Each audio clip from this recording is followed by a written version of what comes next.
Hello. It's me. It's been a while. Welcome to another episode of Rebecca in Progress. I don't want this to be a photography podcast, but I fear it's going to be a photography podcast. Because that's really what I want to talk about. And I've had a super busy summer, and I might do an episode about all the things I did this summer. Maybe not. I don't know. We'll see. But today we are talking about me taking photos at the 79th annual Shinnecock Powwow. It is my home powwow. And the entire reason I decided to get good and learn about photography is because I'm on the powwow committee. I'm one of the people who helped plan it. And I figured that if I could supply these high res photos, I wouldn't have to hunt them down to make flyers and the powwow program and stuff like that. So I got into photography, honestly, to make my life a little bit easier. And I think this is my fourth year taking photos at Shinnecock Powwow, and every single year I improve a little bit more. This year specifically, though, I was trying out some new stuff. So I was practicing a lot of video. Um, and so this episode, we're going to be talking about the gear that I used, how I use it, and how things went. Um, so for starters, I do want to say that I love gear. I love tech. I do not like specs, and I do not care about specs, and I will not be saying any specs because they make no difference to me. It's really about how I use the equipment, how it works for me, how it maybe doesn't work for me. But I have a lot of equipment. So I am a Sony shooter. I've only ever shot with Sonys. I shot with originally some APS-Cs, and now I'm shooting full frame. And this my in my current setup right now, my current bodies are a Sony A7R5 and a Sony A7 IV. So they're both full frame Sony cameras. They're really, really similar. It's just one, the R5 is more geared towards photo, and the 7 4, I guess just the 4 is like a hybrid camera. Um and so that's really how I use them. I use one for photo and I use one for both photo and video. I have a ton of lenses. This isn't even all the lenses that I own, but the lenses that I brought and used that weekend were the Sony 24 to 70 GM2 f 2.8, the Sony 70 to 200 GM2 f 2.8, the Sony 85 GM2 f 1.4, the Sony 50 GM f 1.4, and then lastly the Sony 24 to 105 G f4. Um, if you are listening to this and you don't know anything about cameras and lenses, none of those things really mattered. If you do like photo and video, you kind of saw that there was like a mix of different, honestly, f-stops, but they're all pretty much really good lenses. They're mostly all GMs, except for the 1G lens, and that one is a rental. I'm a dual camera shooter, which just means that I shoot with two cameras on me at the same time. If you've seen me take photos, you probably see me walking around with a leather harness that looks like a gun holster, but it's a camera holster. So I have two cameras on my hips and I'm just running around. Um, and I went into this weekend with the intention of really practicing video. Um, if I were to talk to like 12-year-old Rebecca and ask her what her dreams were, she would probably say she wanted to like make movies and TV and stuff like that. And I don't do a lot of video nowadays. If you listen to the previous podcast about the machine making, I talked a lot about how that was a lot of really good practice for me making video, that I really had to force myself to learn so much about video. And since then I haven't done any video stuff. I think I just get overwhelmed with all the equipment that you need when you take video. Um if I were just taking photo, like I could have just had those two cameras and those two lenses and that would have been it. But to take video, you need more stuff. You need like an ND filter, you need um a microphone most likely, and then you normally a lot of times need a monitor to really help see, because the camera screen is just so tiny. Um, but I really wanted to force myself to do more video. And so I took more video this weekend. I took a lot of video that weekend. And so I started that weekend with a plan of the lenses I was going to use and how I was going to use them and the gear I was going to use and how I was going to use the gear. Um and Actually, hold on. Let me go back for a second. Um, so with video, like I said, you have more gear that you have to have, and I think the concept of having the more gear is really confusing. But then, like I've watched so many videos the last couple years about people's rigs, which a rig is just your setup. You attach a bunch of things to your camera, and now suddenly you have a rig. And I've watched like so many videos about it, and I think, yeah, the easiest rig to have for day-to-day shooting is probably just like a camera, a lens, a microphone, and a monitor. But I didn't want to have a monitor because I wanted to do dual carry. So it was a big deal and a big part of the plan that weekend to carry two cameras at the same time and have one for photo and one for video and just have them both at my hip. I also forgot to mention that, of course, I had to have a ND filter, which if you don't know what an ND filter, if you're not a photographer, or videographer or anything like that, it's actually, if you're watching some video, I'm gonna demonstrate what an ND filter is, but it's a filter that goes in front of your lens, so it attaches to the front of your lens, and it's kind of like sunglasses for your lens. It just helps to kind of block or let in light. So if you're watching on video, this is my ND filter. It goes from really pretty clear, it's affecting a little bit of the light, and then it's getting really dark. Um, oh, another thing that I don't like about video is just like it's so much more involved. And that previous thing, um, in that previous video that I talked about filming that Machoon thing, I talked about how a couple times I messed up with the exposure, and in video, it's just you can't really fix it. Like if the exposure's off, the exposure's off. While in photo, you can really fix a badly exposed image. You can change the aperture. I'm sorry, you can change the exposure so much. You can change the shadows and the highlights so much. And in video, you just kind of can't.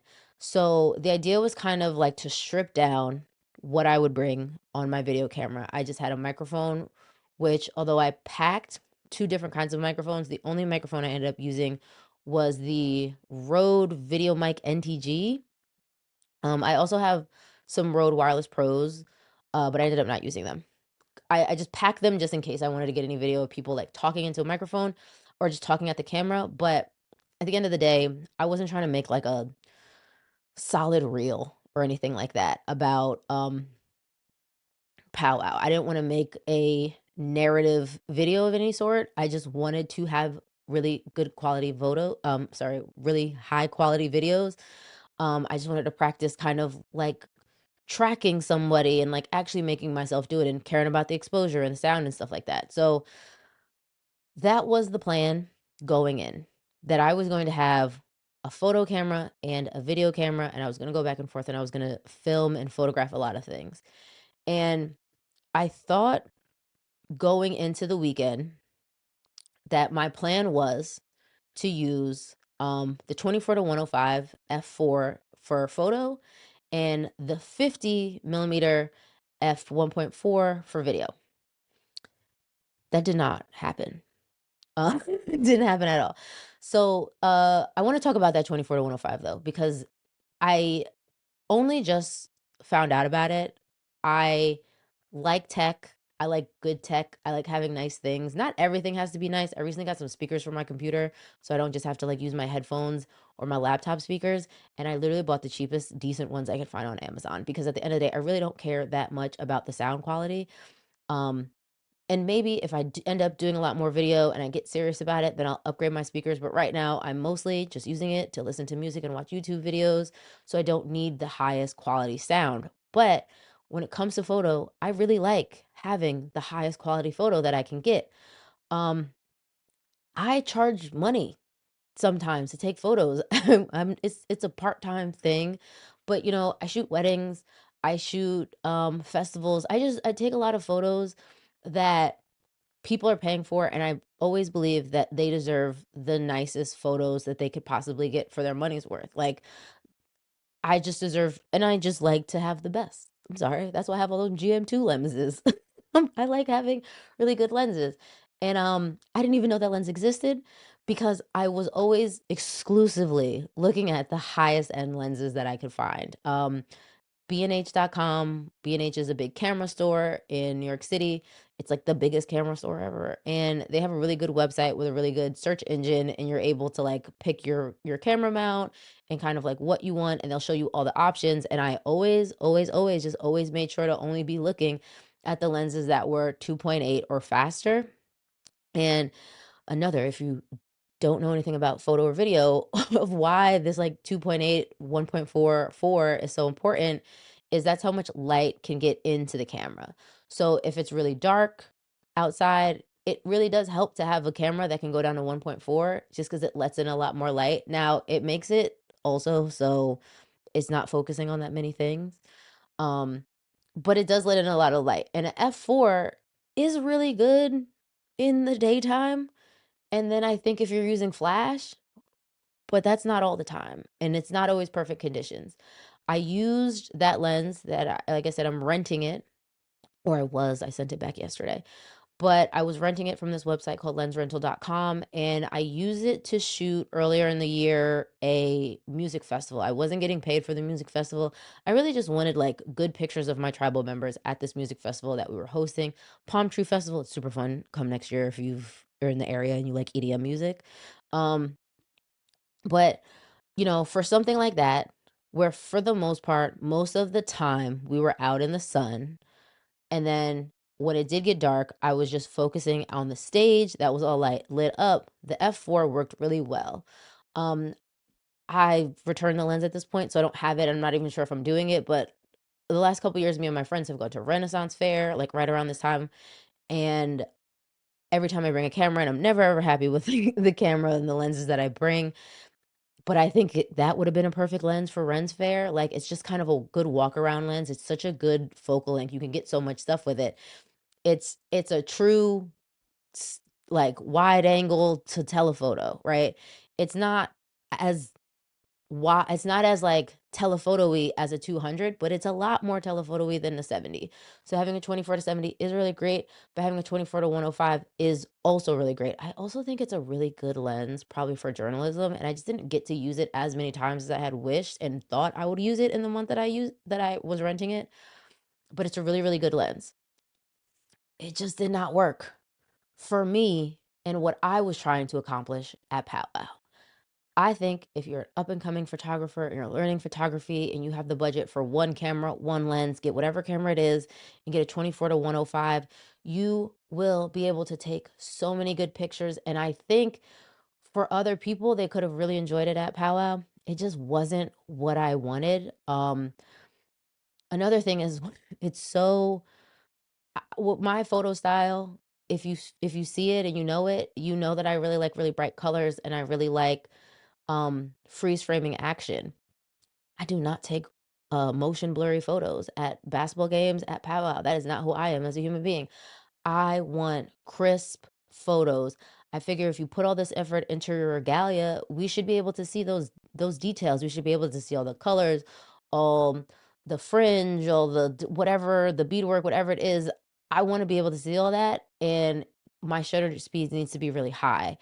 And shutter speed, there's just oh god, there's this thing with photography. It's called the exposure triangle, and it's all about like your ISO, which is like I think just artificial light you're letting in, and then aperture, which is like how where you're focusing. And if you're focusing on a little tiny bit, then like it's I don't know. I'm not good at explaining this. I'm not a teacher.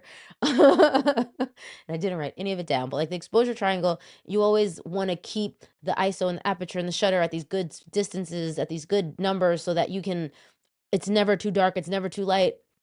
And with a f4 with a lens that only can let in so much light, that can only get down so low, it doesn't really work for what I'm trying to do. Also, so much of powwow where the dancing is taking place, is under shade, and so it was just, like, slightly darker than being out in the sun, and then there's all this movement, and I have to have my shutter speed high, and the aperture could only do so much, that my photos just weren't really looking the way that I want them to look, especially because it's powwow, and powwow is just so important to me. So the 24 to 105, I did use it Friday, but it really quickly got dark on Friday, so I had to switch to a different lens anyway. And then I used it pretty much all Saturday, but I will, like I said, I really wasn't happy with it. So then the next 2 days I didn't really use it. And then using the 50, the plan was to use the 50 millimeter to take video. I do not know why that was the plan. I think it's because I know the 50 millimeter is such a popular lens. It's the nifty 50. It's every photographer's favorite lens. I am not the biggest fan of a 50.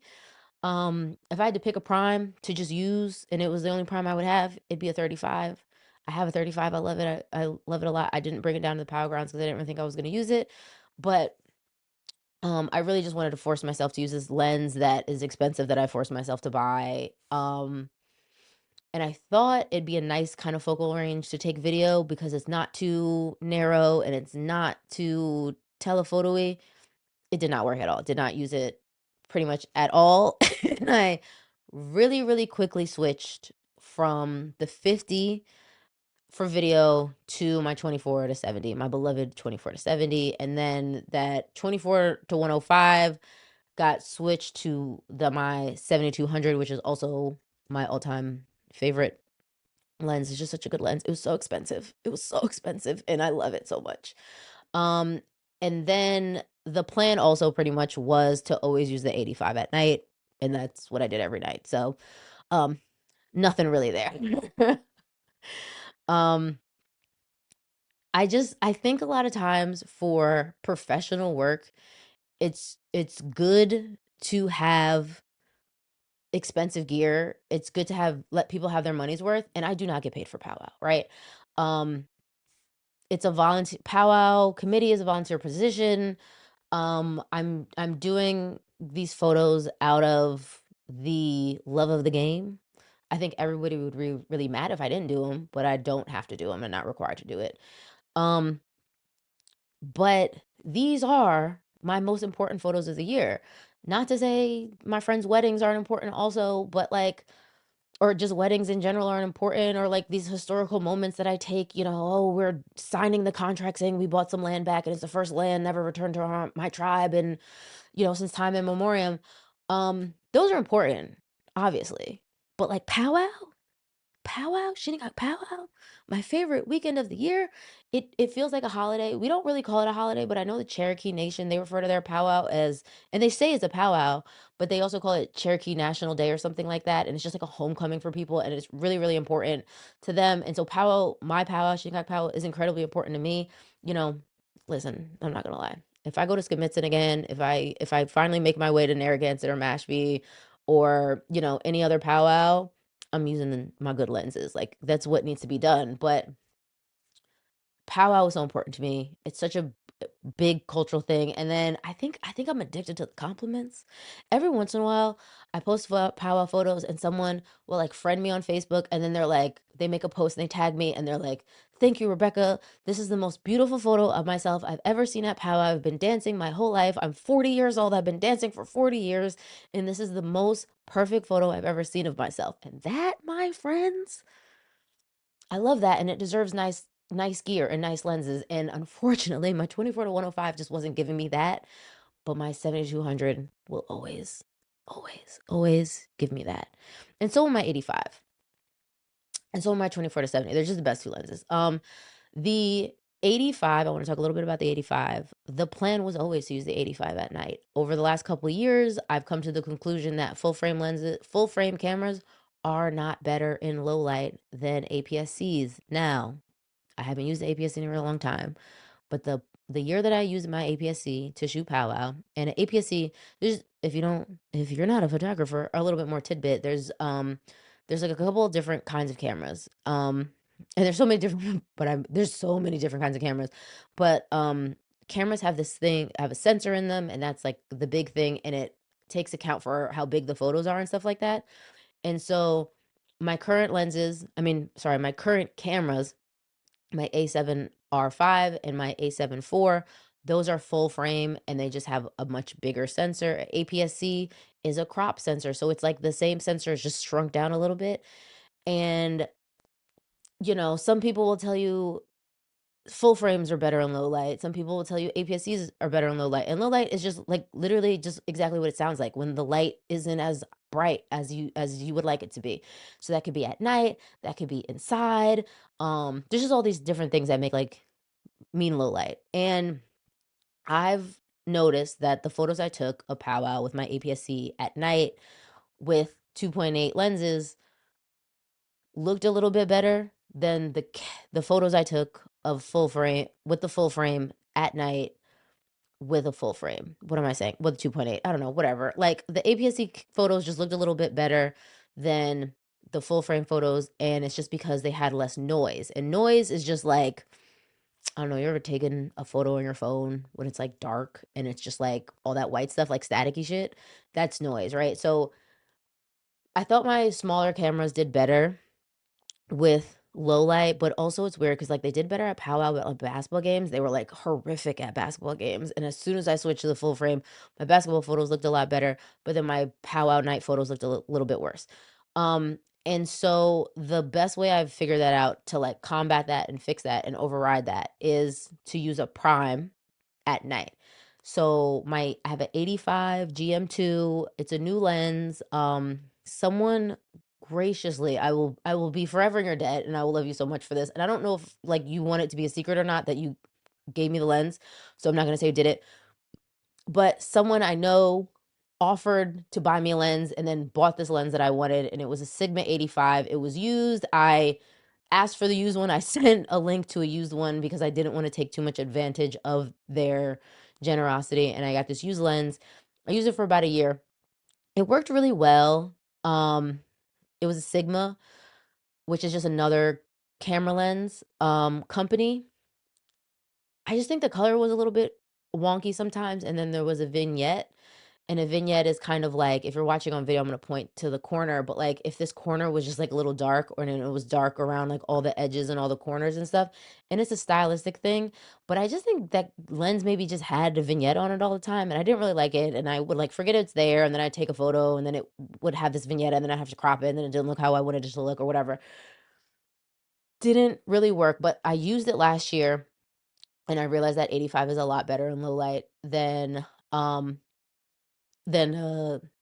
Zoom, right? And over the last year, a lot of times when I've been shooting at night, um, I have used primes, really, really low aperture. So it like, you know, 1.4, 1.8, something like that. It's can focus on less things. So I have this beautiful photo from Powwow of this woman dancing. She's a blanket dancer and she has the blanket out in front of her and the focus is really mostly a lot on her hand and she's kind of out of focus in the background. If I was using 2.8, she would be more in focus. She wouldn't totally be in focus. If I used the 4, most likely her full face would have been in focus, but it would have been so dark. And shooting it at 1.4 allows me to get a much brighter photo. Um and her face really doesn't need to be totally in focus, I think, artistically. It just like doesn't. Um, so the 85 really allowed me to get these really beautiful, vibrant, bright photos.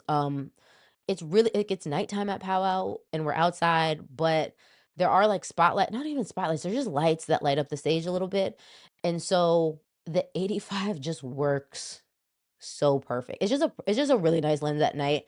It's also known as a portrait lens. So like if I don't know, one of my friends, I shot their engagement photos a while back and I used the 85 on like the whole entire time. And it's really beautiful. You get this really nice bokeh, which is like blurriness in the background, which is nice to have, but it is not necessary to have. Like I like having bokeh, but also I don't really care that much.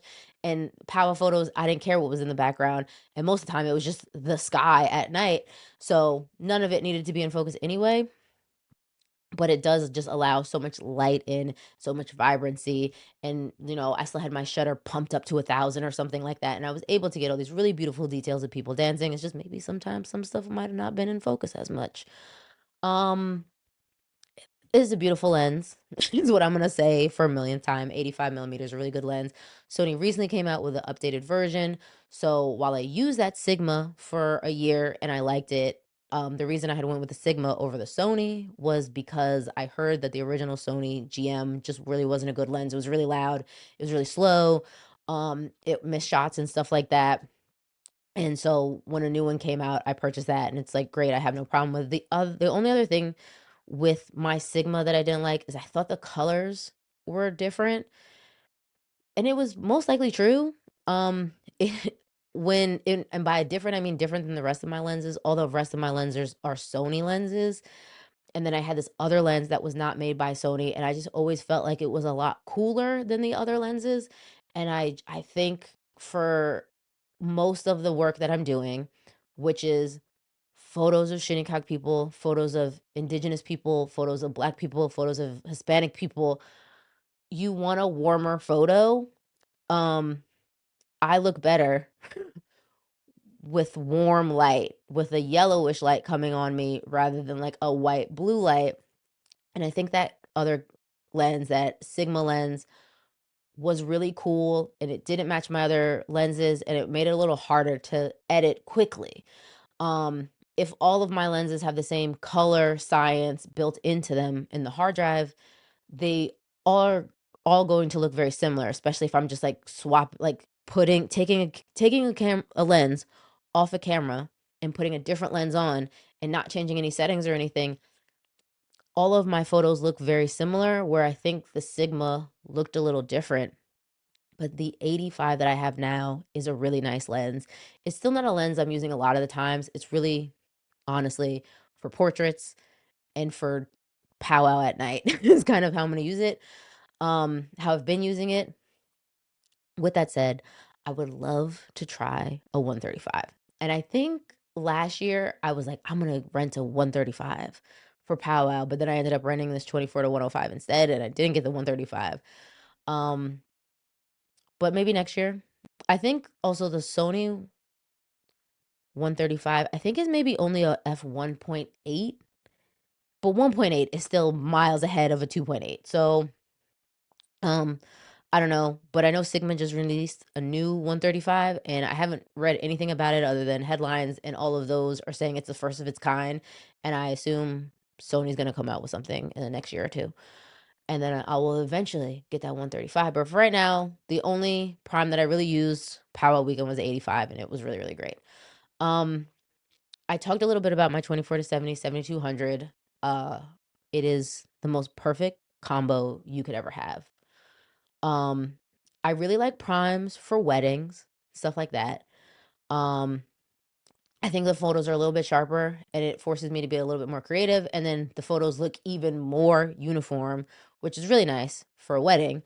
Um, so a lot of times for weddings, I'll use an 85 and a 35.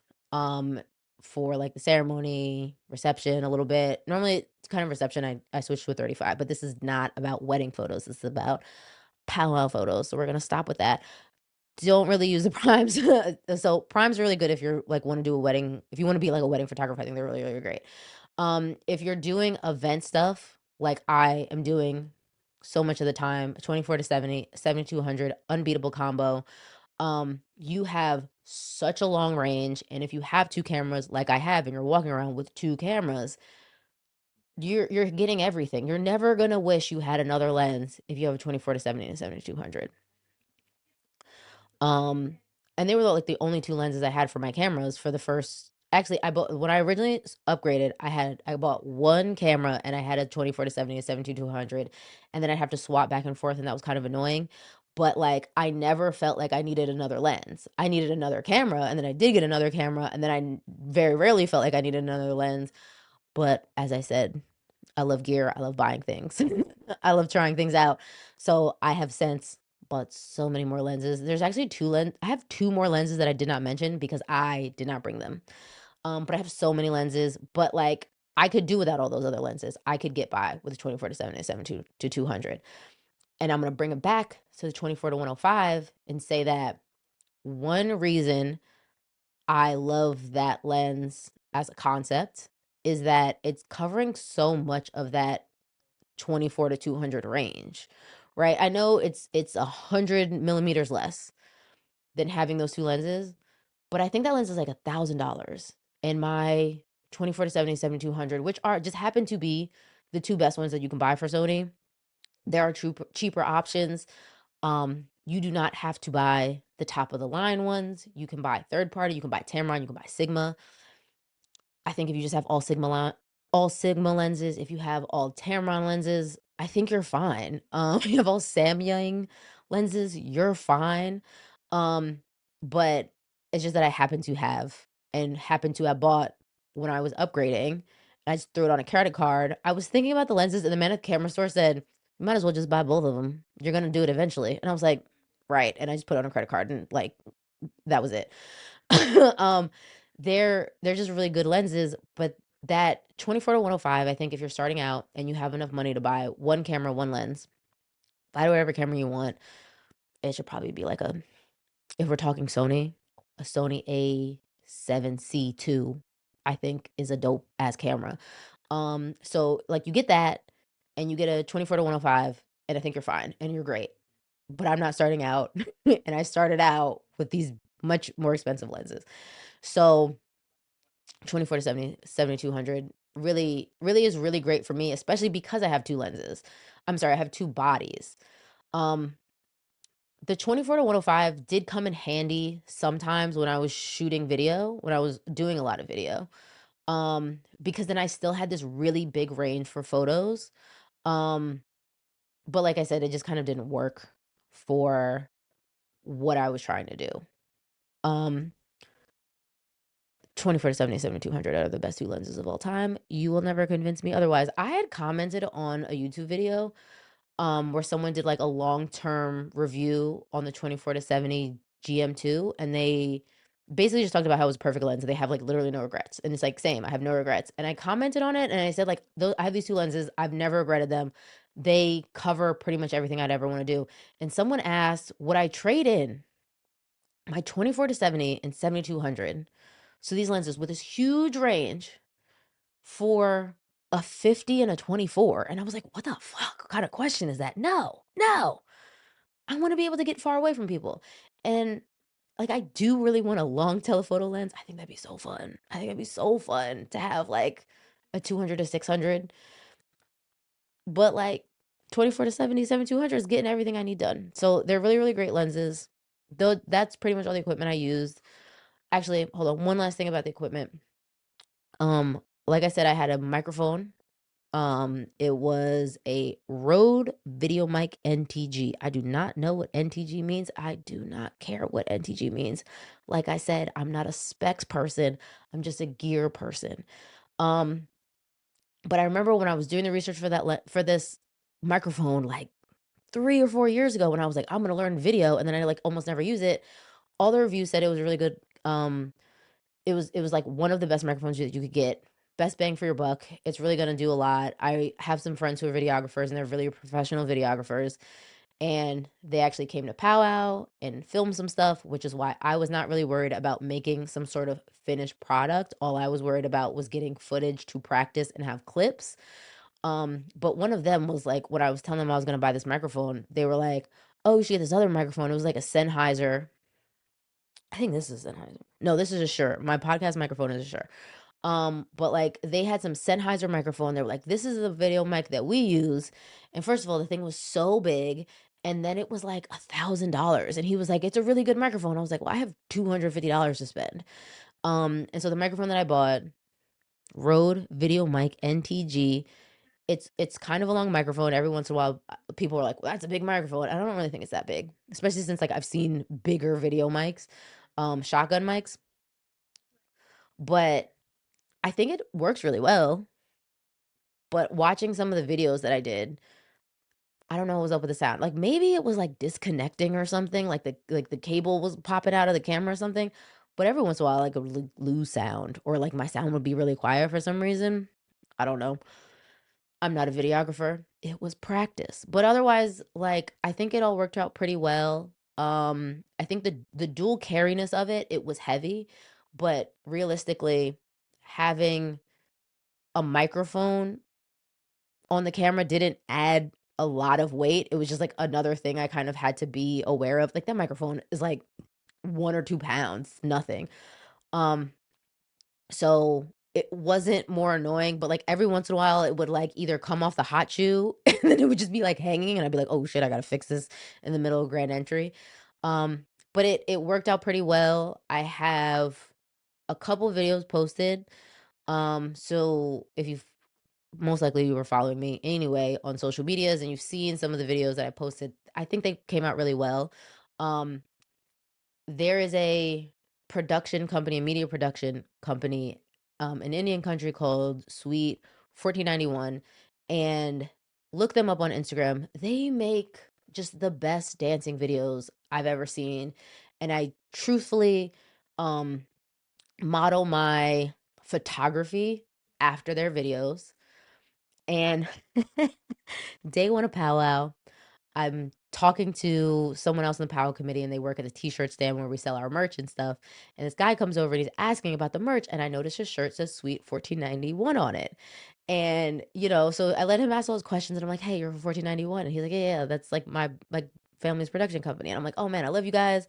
Like, I love everything you guys do. You're such a big influence on me."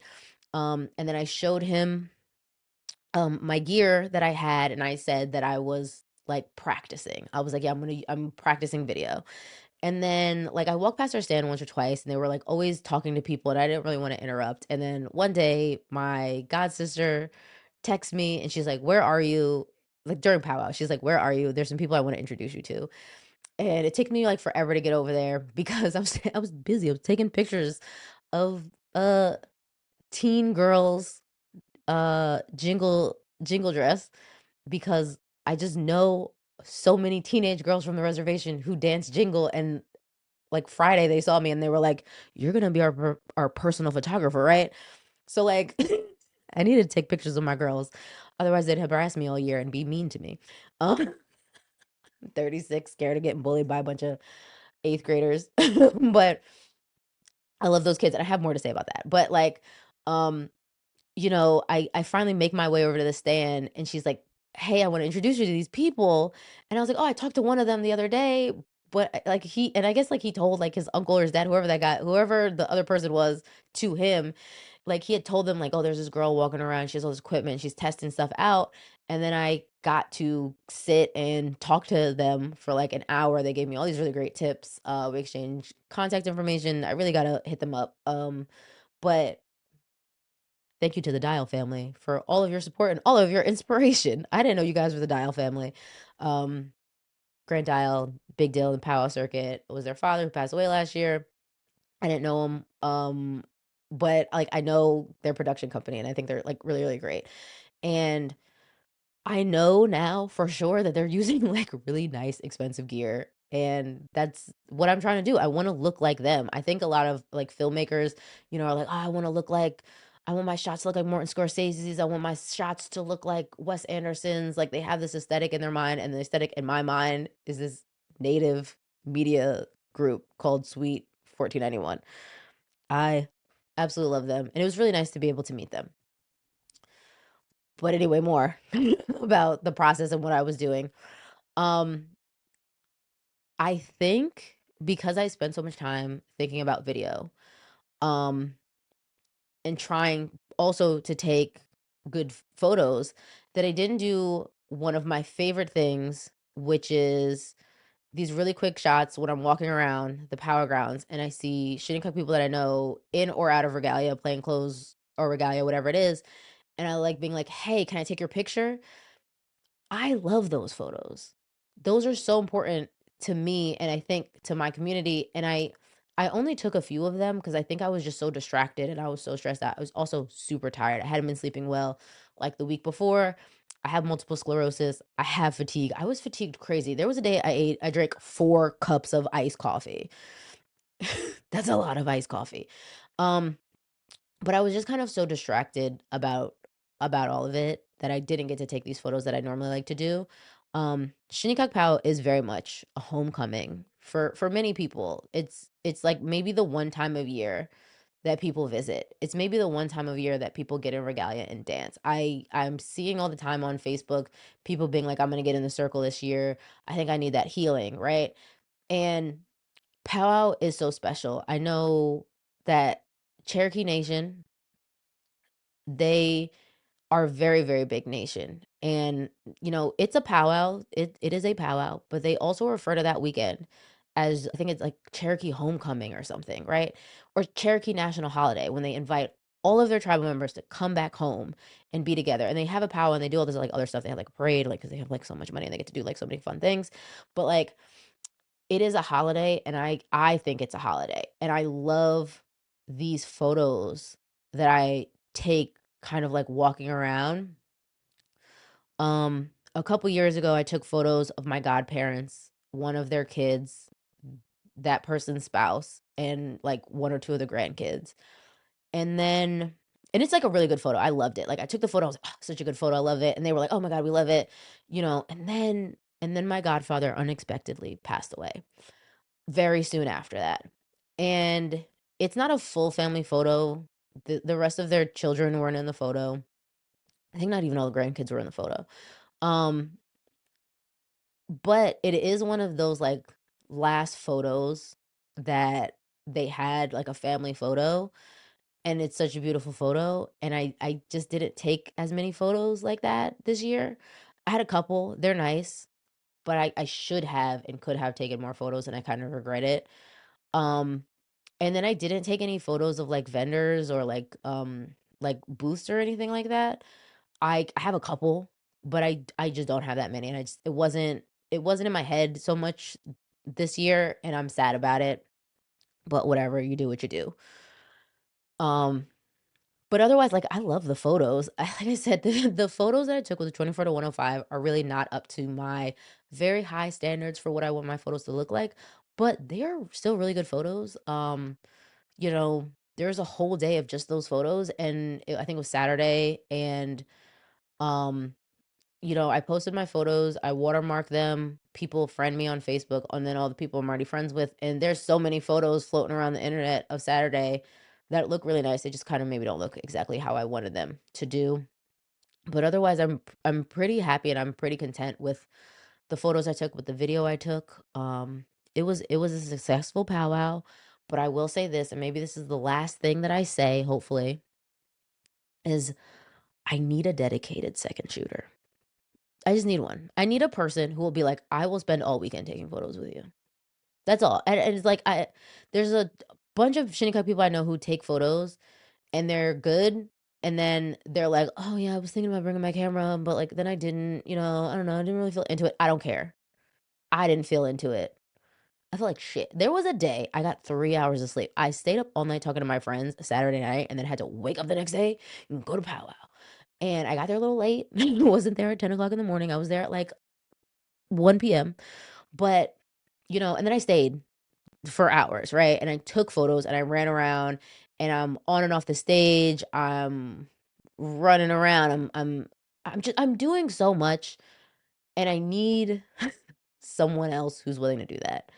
Um, I most likely will be gifting someone my Sony A6400 soon. I have two really nice lenses with them, two Sigmas. So my 6400 is a smaller frame camera. It's a APS-C. But that's what I learned on. And my first couple jobs were paid jobs were with that camera, and I think it's a really good camera, and I think those lenses are really good. And I might just like be hitting up a cousin in a day or two, and I have someone in my mind who I think could do it because they show some interest and be like, listen, I'll let you borrow this, but you need to come to more things. You need to come to more events. I need you to also go to things outside of um like Shinnecock events, bring this camera with you when you go visit your family on the other side of the country. I don't fucking know, but I need you to practice and then I need you to spend 4 days at Labor Day weekend taking photos with me. Um I think there was so many times where I was like on stage or maybe off stage or I was just like taking a break because it's just me. It's just one person. I'm not getting paid for it. I would love to take photos of every single thing, of videos of every single thing, but there's like, I just couldn't. Sometimes you just had to sit down and breathe and rest. And, or I'm not breathing and resting and I'm running around and taking photos and I wish I could get photos from on the stage and off the stage at the same time, but it's just me and I can't do that. So, yeah, I think I'm gonna force someone. I have a person in mind. Noni Williams. I will be forcing you to learn photography. Um, but that's it. Thank you for listening. If you listened all the way through this, hopefully I made a lot of sense. Um, Listening or watching, whatever you're doing. I'm going to link some stuff in the show notes and the description. There will be a link to the photo album so you can see the full photo album if you would like. I'm very proud of it. Um, if you're watching this on YouTube, just go to my YouTube. Just go to the rest of my YouTube page or whatever and click on it and watch some videos that I posted of Powwow. Um, Honestly, that's kind of it. Thank you for listening. I think I might be doing more episodes on equipment and how things worked and how things didn't work. I shot a wedding like 2, 3 weeks before Powwow, and I have so much to say. There's so much to say about how things work out. I'm also really trying to learn Flash. I'm so bad with Flash, and I don't know what I'm doing, and I have so much room to improve on it. Um, and so I feel weird about being a photography podcast because I'm not an expert. I don't know a lot of this stuff. I'm completely self-taught. I was just watching YouTube videos and like paying $20 for like a cheat sheet book or whatever. Um, so I feel awkward as a person who's just talking about doing all this stuff, but I love this stuff so much. It's always on the forefront of my head and um I want to talk about it.